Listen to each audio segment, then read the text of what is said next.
xabsiga gabdhaha loo dhisay lagu dhisay degmada Xamar Jab maanta wajigii labaad noo maraayo sidaad ay muuqatana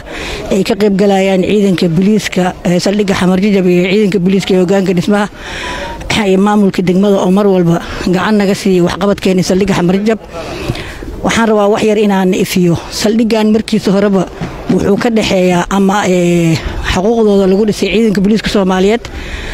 maantana wax walba lagu kabaayana si dhameystiran maamulka degmada iyo ciidanka booliiska iskaashanaya marba tilaabadii hor la kordhinayo lagu sii kordhinayo hadii Ilaahay ka raali noqdana gabagabo noo maraa mar insha Allah wajigii labaad mareen hadda wajigii labaad ayaa si dardar ku socda oo si loo dhameystiro waxaana ka qayb qaadanaya dhammaan askarta iyo saraakiisha ku qoran saldhigga ayaa iskood isxilqaan u dhisaya gacanna amnigan ku sugaynaa gacanna waxaan ku dhisaynaa xabsiga waxay qayb ka tahay dayactir lagu sameeyay dhammaan saldhigyada xabsida saldhigyada loo hagaajinayo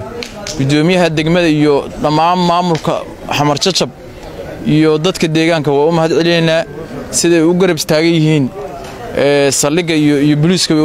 muxuu ahaa ay u garab taagan yihiin anagoo fulleena amarka taliya ciidanka booliiska Soomaaliyeed hoggaan dhismahan oo ku saabsan saldhigyada dhan in loo dhiso qayb xabsi oo haween ah waxa saaka ku guuleysay oo lambaroon ku galay fikirka ugu horeeyna keenay taliya saldhigga Xamar Jab iyo maamulka degmada sidoo wada shaqeynayaan iskaashigooda iyo aad baan markii hore ugu mahad celinayaa ku hoggaan dhismahan waxa waajib naga saaran wajigii labaad saaka noo bilowday inta kalena sidoo u dhaqso badan baan aan ku soo gabagabeynaa hadii la yiraahdo